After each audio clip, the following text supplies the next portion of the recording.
sadece 1 TL ile 5 dakika içerisinde aracınızı kolaylıkla süpürmek ister misiniz? Türkiye'nin ilk ve tek patentli oto süpürgesini sizler için üreten Vatan Oto Süpürge, temizliği aracınızın kapısına kadar getiriyor.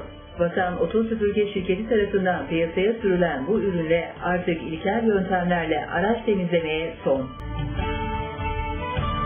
Bu pratik ve hesaplı oto iç temizleme cihazını akaryakıt istasyonlarında, otoparklarda, taksi duraklarında ve büyük sitelerin otoparklarında rahatlıkla kullanabilirsiniz.